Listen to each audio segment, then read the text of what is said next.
Hello everyone, it is I, Republic Studs, and today I bought the LEGO Snowtroopers Battle Pack. Now this is the LEGO Star Wars Snowtrooper Battle Pack, set 75320, ages 6 and up, comes with 105 pieces, retails for $20, which is insane. You get 4 figures in this thing, and a load of other stuff that we're going to be getting into, and more. But first, before we do, I'm going to ask you all to hit that subscribe button. It would mean the world to me. This year, we are going for 50,000 subscribers, and I'm going to need your help to get there. And we are just halfway there, so with that said, let's go. So hey everyone, this is the Snowtroopers Battle Pack, the much anticipated and kind of lackluster. There's a lot of hype around the Battle Packs being back. There are no stud shooters this time around, which is fan-friggin-tastic. We finally do not have stud shooters, which is quite frankly beautiful, in my opinion. But then again, it's Snowtroopers, which are kinda boring. And we're going to get into my full thoughts in the later half of this video, but for the review and for a hyperlapse, we're gonna have chapters all down below, so you can skip around to whatever you really want to see, maybe watch all of it,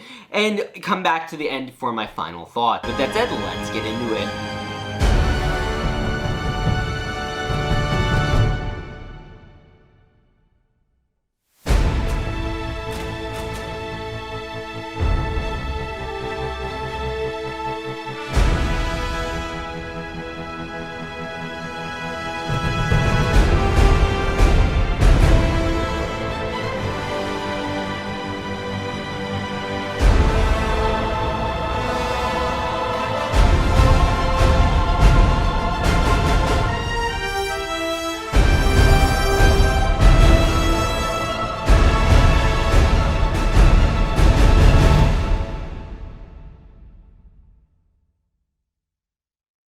Okay everyone, so here is a look from my long table at the box art of the Hoth Snowtroopers Battle Pack. Now obviously you do have all the details up there, the 6+, and all of the special details. You also do have that new box logo, which I'm actually kind of a fan of, kind of not. I'm 50-50 on it.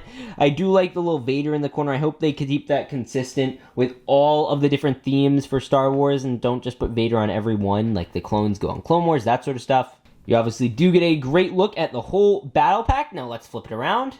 And you do get a look at the same kind of Hoth snowy background. You get a look at all the play features and stuff like that. You also can look on the top. You do get the minifigure logo. You also do get a look on the side box art of that Scout Trooper, as well as that new Imperial logo thing. Let's get a closer look at that. There it is. It just kind of features all the different stuff for Hoth, and I hope they do something like that when they eventually do a Geonos. So then you get some LEGO Life stuff and some basic stats down at the bottom. Now we take a look at the instruction manual, which is actually smaller than usual in my opinion. It looks a little smaller and feels a little smaller. But this is actually interesting because the way they did this one is very unique. You'll notice that little bar of that little trooper down there is actually a little like representation. It shows you how far along you are in the build. I will say one thing that is weird about it is the figure choice. Like, I don't know why they couldn't give him the helmet. Like, just kind of looks weird. You have this bald guy on there, which is kind of funny. And yeah, and then in terms of the back advertisement, which I haven't seen too much covered on YouTube, you do get a little, depiction of this. You'd hang this on your wall. You get the Skywalker Saga advertisement, and then you do get all the Hoth sets that are currently for sale. And I think this is a great, show of all these new sets, and it's fantastic. One question: what's the deal? Why are there 2 AT-STs back here and 2 Hoth battle packs? Did they just get lazy? Was there nothing else they could put back here?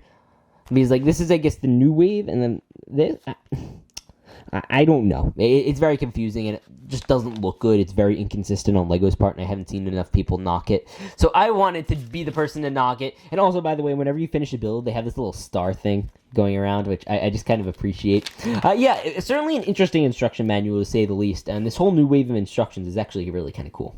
So first up, we are going to be taking a look at the minifigures, and these are the Hoth Snowtroopers. Now these are obviously Vader's fist from Hoth, and they are nothing exclusive, but they are still pretty cool. Now at this one, it's all neat and dandy. You do get 2 regular blaster ones, one with the long rifle, same one that came in the 501st Legion Clone Trooper set. In terms of face print, this is actually quite an interesting thing. You do get a female face print. You do get this man over here, this sassy looking gentleman right here. All this stuff, it looks really great. I like the little diversity of face prints. Personally, if they were wanted to be accurate, they could have done all clone troopers, because the clones were the main ones that fought in the Battle of Hoth. but I guess we're not doing accuracy here, which is unfortunate, but hey, it is what it is, and plus it would have been able to count as a clone battle pack, which would have been pretty epic.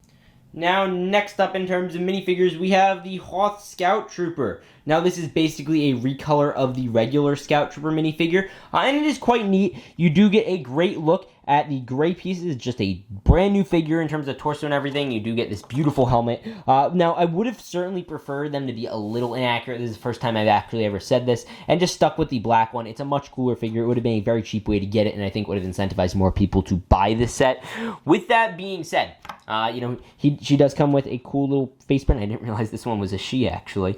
I think it's a she. I don't know. And yeah, it is cool. Very neat figure. This also might be a good Omega face print, just looking at it now. Maybe. We'll have to try that out sometime. Great cool figure. Comes with some exclusive back printing. Nothing more than that. Okay, everyone. So now we are taking a look at these 3 builds, starting with the E-Web turret.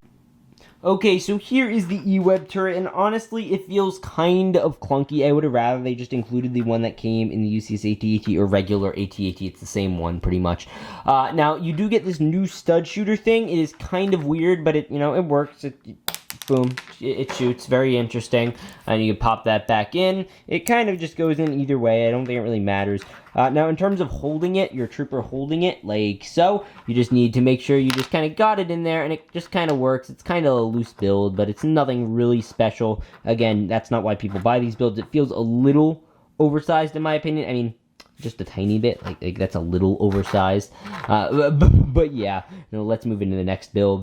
Now, here's actually the best build, and the best are usually the simplest. Now, the reason this one is so good is because it is simply just taken out of the UCS AT-AT, pretty much. Now, with this one, first off, you can sit down your trooper. You have to just take off your bag, and you could just sit him down like so. Or you could stand him. Actually, you're kind of like not sitting him, like in the usual sense of the word, because he is kind of angled up like this. So he just kind of stands there to a degree. And now you do get this little loudspeaker piece here. You get little pedals, which you can't really reach because his legs are too stubby. And then you also do get the 2 front little areas, so you could just float him around, which is really kind of great. And you do get him held up by that speaker again. There is also a little control tab right on top of that, so that's pretty neat. And overall, it just makes for an overall interesting build. You do have these little flaps in the back, which actually help with draft and that sort of stuff. There's no clips for like blasters, which I found interesting. And the build overall is a little loose, but it's not too bad, which is why, it's just an alright build at best.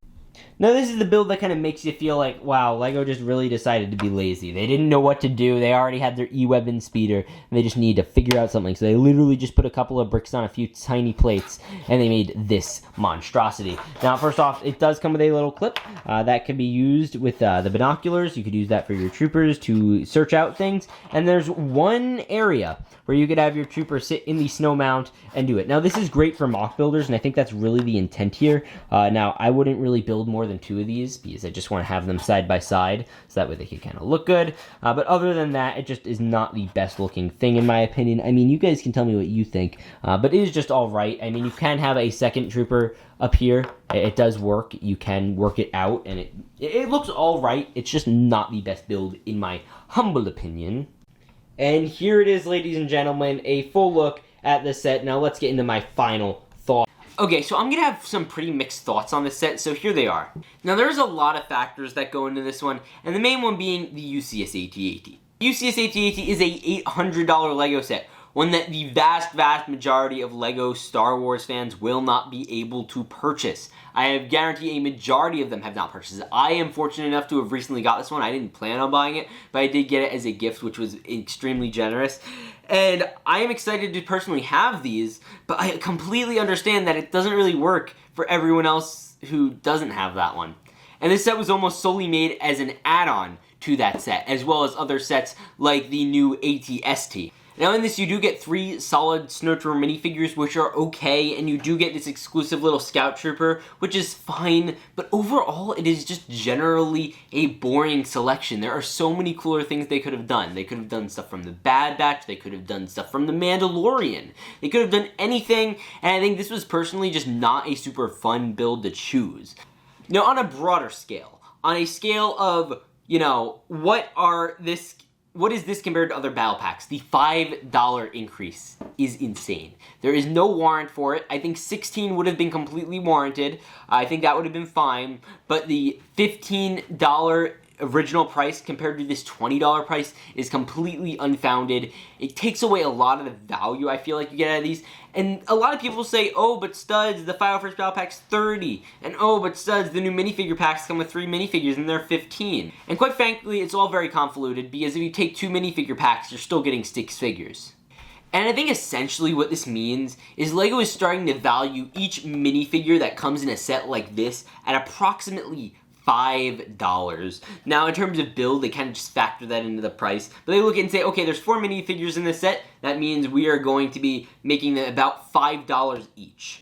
Same logic applies with the Clone Trooper minifigure pack. It comes with 3 figures, $5 each. You can even apply the exact same logic to the 501st Battle Pack, $5 each. $5 per figure if you include the droids. And I think that's just unfortunate that they were just trying to really squeeze money out of this, and I think it's really unfair. They saw how much people were willing to pay for the 501st Battle Pack, and they took advantage of that, and I'm not a fan of that. With that being said, it's an alright but mediocre Battle Pack in my opinion. It's all just okay. The builds are meh, the figures are meh, which is why I quite honestly give this one a 6.8 out of 10. I don't usually like doing point ratings, but I didn't feel it was a full 7, but I also didn't feel it was a 6, and I also didn't feel like it was a 6.5 because I felt like it was a little better than that. So it's met in the middle at a 6.8 rating. I know that's a very rare rating, just because the figures are just so generic and boring, in my opinion. I think the Snowtroopers, generally speaking, are a boring figure, and there are so many different things they could have done differently,